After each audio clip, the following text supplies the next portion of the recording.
Look, we're going to continue. We're going to continue our discussion about freedom of speech, and we're going to talk to the Free Speech Union momentarily about this freedom of expression bill that Winston Peters was just talking to us about. Boy, some very positive reaction to what Mr. Peters said about freedom of speech. And to discuss that more, we're joined by Roderick Mulgan, Dr. Rod Mulligan, of the Free Speech Union. Rod, welcome to the platform. Nice to have you with us. Good morning, Sean. Thank you for having me on. All right. Now, look, this bill that New Zealand First have put in, is it the cookie tin or the cake tin or the biscuit tin? Similar in some ways, I guess, in spirit to the ACT bill, which would be specific to universities having to provide for freedom of speech or lose their government funding. Are they both driving or trying to solve the same problem, to your mind? Yeah, well, broadly, the one that New Zealand First has picked up was actually our work. Yeah. So we drafted it and consulted on it, and our former district court judge, Dr. David Harvey, is the main brain behind it. But the protection of freedom of expression bill goes further than just universities. It encompasses all publicly owned or managed spaces. So everything you pay your rates for or some sort of public money for would be covered by that bill. So it's universities and it's town halls and it's Te Papa and anywhere else that the public are able to meet or book some facility or do something. Okay, but it would not apply to private venues or indeed to private businesses like, for example, the Zephyr Cafe at the Wellington Convention Centre, which closed during this conference last weekend. Or weekend this before particular bill wouldn't. The Human Rights Act already says that it's illegal to refuse goods and services to people on the basis of their opinion. So there's already a law that says that. It's little used and it's quite difficult to prove that there is a clear connection between withdrawing services and somebody's opinion. But that's there for the private sector. What this new bill is about is purely the public sector. Rod, do you think it would be useful to take the ACT bill and the New Zealand First bill, which is your work, and meld them together into one large piece of legislation that deals with the issue of freedom of expression in the broader sense? The Protection of Freedom of Expression bill does cover all of it by itself. And it's quite a short piece of legislation. It's basically 2 pages, and it basically says any sort of publicly owned space cannot be denied to people because of their views, opinions, the things they want to say, as long as they're all within the law. And the other thing it provides for is that you can't weaponise health and safety issues. Okay. You can't come up with some spurious argument that your staff feel unsafe, and therefore you can deny the space to What people, about if the police say we can't guarantee anyone's safety because of protesters? The bill does not constrain the actions of the police. So if the police make an assessment that they honestly can't provide a safe environment, then the police can act on that, but not the provider. So if the police make that decision with their professional knowledge and their resources, that's different.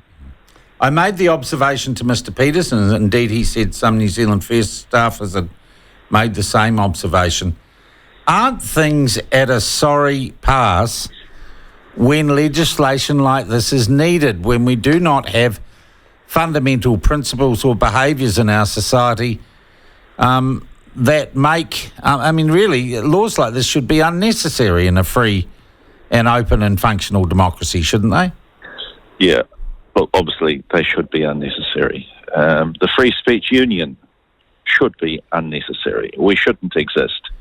But in the last couple of decades, there's been this slide on the part of a section of society, including influential people, academics, civil service, towards this idea that untramelled free speech isn't the right way to go, and that certain hot-button issues are best dealt with by enforcing certain limited points of view. Suppression. And I don't know how we've got by to this point. censorship and suppression. Let's call it what it is. And it's the elevation of feelings over facts. We live in a culture that gives a lot of weight to feelings.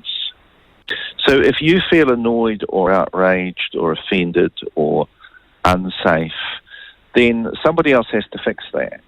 And you're entitled to tell other people to modify their behaviour because you feel offended by it or you don't like it. That seems to be the point we've got to. And again, I can't analyse why that might have happened, but that's what we're fighting against. You don't have the right to not hear opinions you don't like. But a lot of people think you do have that right. We've literally been told at our meetings, people have said, why should I have to listen to an opinion I don't agree with? They've literally said that. Well, I guess you can walk away. It's absurd. You don't have to. No one's compelling you to listen. You can go and listen to something else.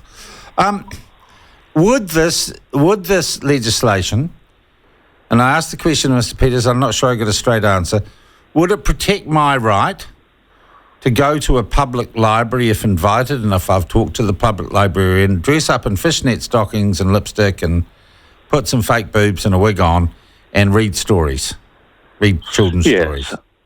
That's legal, so yes. Okay, so it would protect everyone's freedom of expression, freedom of speech and freedom of association. Well, it would depend on whether your particular fishnet stockings and fake bra and lipstick cross the line into being indecent. And if they did, then yeah, we've got laws to protect that. But if you're simply portraying a fruity children's entertainer, then no. And well, hang on. Is there a law against being a fruity children's entertainer? That's what I'm saying. There isn't. But if it crossed the line into being indecent in some way, then yes. Okay. All right. And the proof of that, this is a difficult debate. This is on the edge. We angst about this ourselves. But as long as it's within the law, then parents can decide what they expose their kids to. I wouldn't take my kids to one of those things. Probably other parents wouldn't take their kids to stuff that I think is important. Yeah. Parents can sort that out. And free speech only means something if you protect things you don't like. Yeah, I hear what you're saying there. Look, it's very clear, isn't it, politically, that ACT and New Zealand First, I guess, are on the same side of this argument, though for some strange reason they'd hate to admit it, right? Do you get the same feeling of support? Does the Free Speech Union get the same feeling of support from the National Party, which is the other component of this coalition government? I think it would be true to say that New Zealand First and ACT are somewhat more enthusiastic about these concepts, if I can put it like that. Yeah, not much of an answer, Rod. I'll give you another crack at it. No, well, look, I'm not on the front line of dealing with politicians. I'm not the staff. We have an office. We have a CEO. They're the ones who do it all day long. They're the ones who do go and have meetings with ministers and MPs and civil servants. They would know more than me what sort of temperature they pick up from the different parties.